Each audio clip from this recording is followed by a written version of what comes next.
materi. Saya tugasnya adalah menghibur. Hanya saya ingin lepas masker dulu. Saya sebenarnya kalau tampil, saya lebih senang pakai masker di masa pandemi ini. Karena kalau saya tampilnya pakai masker, misalnya saya nggak lucu, orang nggak tahu. Tadi siapa yang nggak lucu ya? Tapi karena kalau maskernya dilepas, yang nggak lucu, Cak Nondong langsung ketawa. Alhamdulillah. Tapi pandemi memang kita harus menjaga kesehatan. Ya, kemana-mana selalu pakai masker, mencuci tangan setelah pegang apapun, menjaga jarak, menghindari kerumunan. Saya setelah pegang apapun cuci tangan. Saya cuci tangan pakai sabun, pegang sabun, saya cuci lagi. Pakai sabun, pegang sabun lagi, saya cuci terus. Malam minggu kemarin Chelsea lawan Spurs, saya pegang Chelsea. Habis itu saya cuci tangan. Pokoknya habis pegang apapun cuci tangan. Demi kesehatan. Alhamdulillah.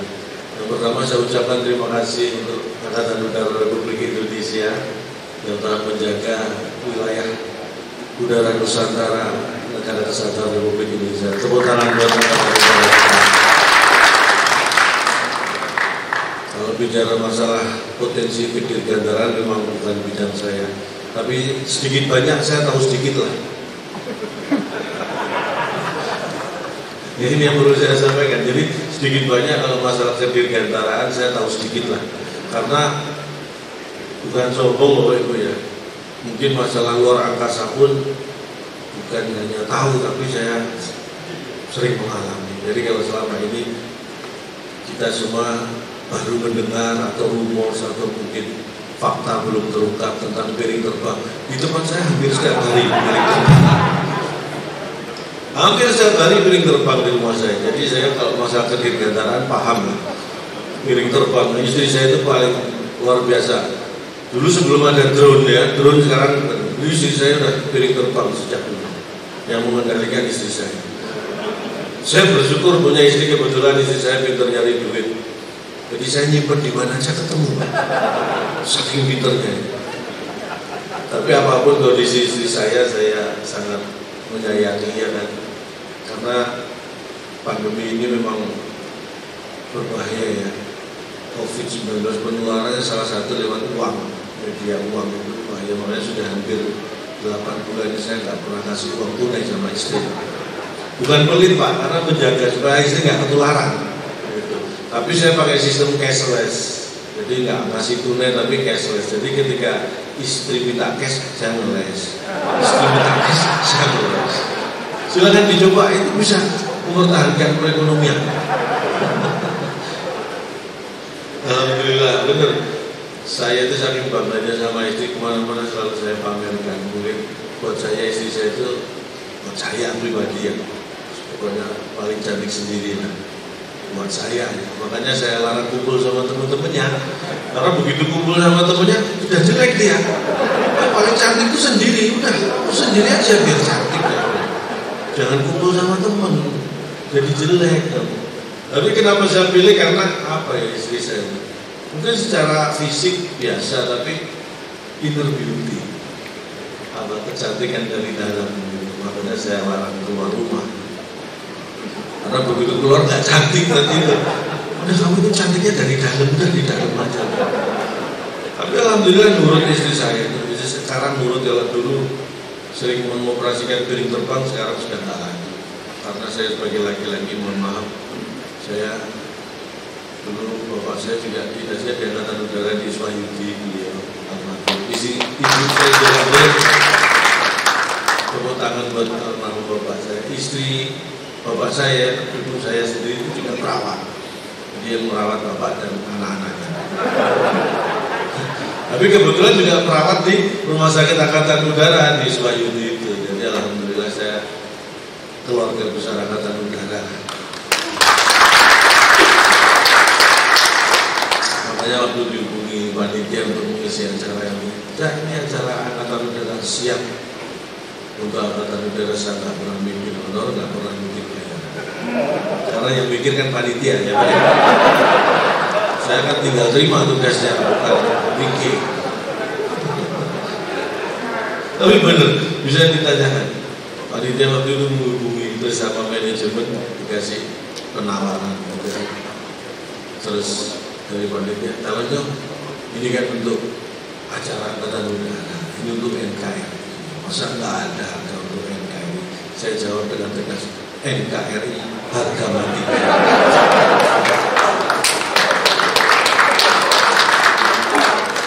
Akhirnya malah nggak ditawar. Tapi senang alhamdulillah ini ya, kedekatan saya sekali lagi buat saya uang itu nggak penting. Yang penting ada. Uang kalau nggak ada ya nggak penting. Yang penting ada. Berapapun itu penting kalau ada. Itulah. Saya sekali lagi mengucapkan terima kasih. Saya sekali juga akan memberi materi berat-berat. Tapi kalau ada pertanyaan silakan. Mungkin saya langsung buka sesi tanya jawab gitu ya. 3 penanya, saya beri kesempatan yang baik siap-siap menjawab. Bagaimana? Supaya lebih seru. Jadi saya memang sebenarnya mohon maaf harusnya hari ini saya nggak ada pekerjaan, tapi karena ada undangan dari Angkatan Udara ini saya bela-belain. Harusnya saya nganggur Pak ini Pak, tapi saya bela-belain demi acara potensi ketika.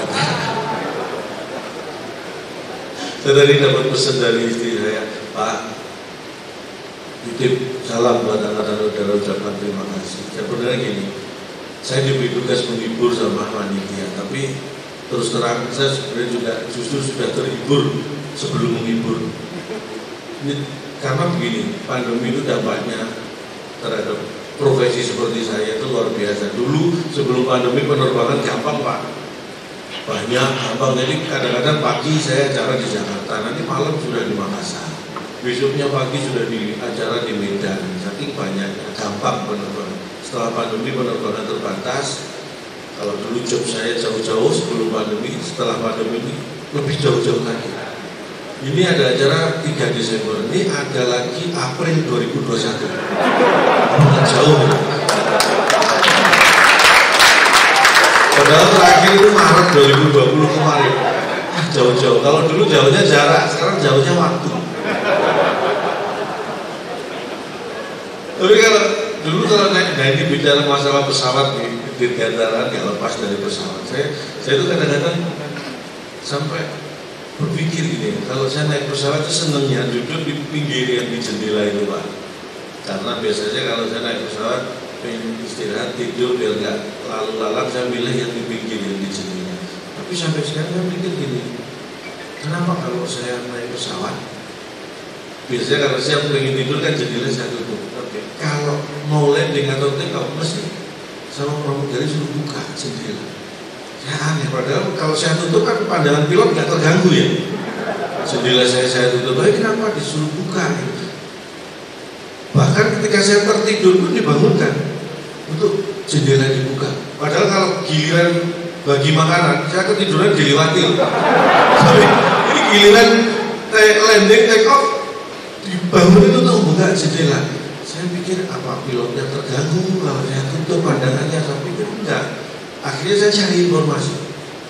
Saya buka, ternyata ya ini hasil kesimpulan saya benar atau salah saya tidak tahu, tapi saat take off dan landing itu memang saat yang paling krusial bagi sebuah pesawat komersial dengan apalagi penumpang banyak dengan bahan bakar seperti banyak gitu kan. Jadi itu momen-momen yang sangat krusial take off landing. Jadi saya melihat ini berarti niat baik dari maskapai penerbangan. Karena itu saat-saat yang krusial take off landing, makanya jendela suruh buka supaya pemandangan di luar terlihat. Siapa tahu itu pemandangan terakhir yang bisa kita lihat. Jadi diberi kesempatan gitu. Iya kan? Jadi akhirnya saya paham lah ya. Niatnya mulia lah itu saya. Terus kadang-kadang saya juga bingung gini, kalau di pesawat komersial itu ada pelampungnya. Saya baca duduk, saya baca di depan teman duduk ada tulisan memindahkan atau membawa pelampung itu hukumannya 100 juta atau 200 juta atau berapa ya, kurungan 1 tahun. Saya pikir wah ini nggak bisa main-main ini sama pelampung. Saya awalnya nggak tahu pelampung itu adanya di mana. Malah dikasih tahu sama pramugari sebelum terbang, pelampung ada di bawah tempat duduk Anda. Kita memindahkan aja nggak boleh, membawa nggak boleh. Ini tapi dikasih tahu tempatnya, ini kan mancing-mancing Pak. Awalnya saya malah nggak tahu pelampung di mana, malah dikasih tahu di bawah tempat duduk. Ini untung iman saya kuat loh ya. Coba enggak, saya terpancing, saya pegang-pegang lalu pindahin, nah kena denda nih saya kan. Sudah gitu saya masih bertanya, diajari cara pakai. Mindahin aja nggak boleh, diajari cara pakai, cara mengenakan pelampung di mana. Wah ini benar-benar iman harus kuat kalau naik pesawat. Karena kita digoda terus ya. Makanya pentingnya saya makanya ikut asuransi, karena saya mikir gini, kaitannya aturan yang didenda 200 juta kurungan setahun. Kalau orang yang punya asuransi, nah itu seenggak-enggaknya tenang lah gitu kan. Kalau nggak punya asuransi bayangkan terjadi sesuatu dengan pesawat, bingung saya pakai pelampung apa enggak. Dia nggak punya asuransi bayangkan. Nanti kalau saya pakai berarti saya mindahin pelampung, dendanya 200 juta. Padahal kalau sampai terjadi apa-apa, meninggal, santunan maksimal 100 juta. Saya sudah mati punya utang 100 juta ya. Apa nggak deg-degan dia nggak punya asuransi itu? Makanya asuransi itu penting. Ya, kalau perlu asuransi hubungi istri saya Bapak Ibu. Bukan perlu. Itulah makanya saya dekat banget dengan masalah kedirgantaraan itu, karena saya memang paham betul. Ini waktu saya sampai jam berapa? Sampai sore. Ya, saya feeling disiksa memang. Saya tadi diberi waktu 10 menit Pak. Ya, gitu, ya. Karena saya bagiannya memang ini bukan bukan pemateri. Tapi ada hal yang ingin saya sampaikan juga berkaitan dengan dirgantara kita, karena Indonesia itu luasnya sangat luar biasa. Jadi memang peran dari Angkatan Udara juga sangat istimewa untuk menjaga NKRI kita. Karena begini, pertengahan tahun 2011 yang lalu saya dikirim mewakili Indonesia untuk diskusi negara-negara Asia di Kuala Lumpur. Saya nggak tahu siapa yang kirim, tiba-tiba saya di sana Pak. Jadi saya nggak tahu siapa yang kirim. Dalam diskusi itu banyak disampaikan begini. Sampai yang pertama Malaysia, ada delegasi wakil Malaysia mengatakan bahwa kualitas SDM orang Indonesia turun menurut orang Malaysia. Saya sebagai orang Indonesia ya terpancing aja, agak emosi. Saya datanya dari mana Anda bisa mengatakan itu? Mereka menunjukkan tahun 70-an, tahun 80-an Malaysia itu masih mendatangkan tenaga pengajar, impor guru dari Indonesia. Tapi tahun 90-an, tahun 2000-an sampai sekarang lebih banyak yang datang adalah asisten rumah tangga. Kesimpulan mereka, kualitas sumber daya manusia orang Indonesia menurun. Saya agak emosi, data memang tidak bisa dibantah, faktanya memang seperti itu. Tahun 70-an kita kirim tenaga pengajar, belakang-belakang ini lebih banyak asisten rumah tangga, itu datanya memang betul. Tapi kesimpulannya yang menurut saya salah. Saya katakan, kesimpulan Anda yang salah. Bukan kualitas SDM orang Indonesia yang turun, tapi selera orang Malaysia yang turun. Dulunya kan, betul kan? Dulu sukanya guru, sekarang sukanya membantu. Itu kan selera mereka yang turun. Nah, selera mereka yang turun tuh yang disalahkan SDM orang Indonesia. Mikir. Saya itu selalu bangga menjadi warga negara Indonesia. Saya nggak tahu apakah Indonesia bangga punya warga seperti saya. Baru saya selesai menjawab delegasi Malaysia, saya baru duduk Vietnam, delegasi Vietnam mempertanyakan, oke, masalah kualitas SDM mungkin Anda luar biasa, tapi mempertanyakan prestasi sepak bola. Ini mohon maaf, Vietnam itu negara yang merdekanya lebih dulu Indonesia daripada Vietnam. Tapi sepak bola sudah mulai meremehkan prestasi Indonesia. Membandingkan bagaimana prestasi sepak bola Indonesia. Saya emosi lagi Pak, sebagai orang Indonesia saya katakan, jangankan negara ASEAN, jangankan negara Asia, semua negara di seluruh dunia tidak boleh ada satupun yang sombong soal prestasi sepak bola dengan Indonesia. Saya katakan, sebutkan negara yang paling hebat, Brasil, 5 kali Brasil juara dunia, Jerman 4 kali, kalau nggak salah ya itu, Spanyol sekali, Inggris sekali, tapi Brasil pernah kalah dari Jerman. Jerman sering kalah juga dari Spanyol. Spanyol pernah kalah dari Inggris, Inggris juga sering kalah dari Brasil. 4 negara pernah juara dunia, pernah saling mengalahkan. Tetapi 4 negara tadi belum satu pun yang bisa mengalahkan timnas Indonesia. Berarti yang tidak terkalahkan timnas Indonesia. Ya kan? Makanya kita pertahankan, Pak. Jangan pernah mau bertanding dengan mereka, supaya kita tetap tidak terkalahkan. Itu adalah optimis dengan cara minimalis. Saya jawab seperti itu, diam. Delegasi kan diam. Karena dia nggak tahu saya ngomong apa. Saya bahasa Indonesia nggak bisa apa-apa. Bukan saya nggak bisa bahasa Inggris, Pak, ya, mohon maaf. Sebenarnya saya kalau ini perform dalam bahasa Inggris buat saya nggak masalah. Tapi saya khawatir nanti bapak-bapak yang masalah mendengarkan saya bahasa Inggris. Saya bukan nggak bisa, Pak. Saya kalau sudah ngomong bahasa Inggris itu susah berhenti. Makanya daripada susah berhenti mending tidak saya mulai gitu kan. Bukan karena saya nggak apa ya, saya itu jiwa belajar saya itu nggak menyerah. Saya karena keturunan, karena bapak saya dulu, kakek saya ini cerita dari bapak. Kakek itu 90 tahun masih tetap semangat belajar. Penasaran belajar apa, Pak? Belajar jalan. Habis kena stroke, kakek. Artinya belajar itu nggak mengenal usia, itu yang penting. Tetap. Bahasa Inggris kilat. Wah, saya intip dulu, Pak. Takut ketipu, gak saya intip. Oh, ada tulisannya, tenang, aman. Saya bayar lebih mahal. Sampai rumah saya belajar. Halaman pertama sampai terakhir isinya cuma flash. Ternyata bahasa Inggrisnya kilat itu flash. Jadi saya cuma tahu bahasa Inggrisnya kilat, kata yang lain nggak tahu saya.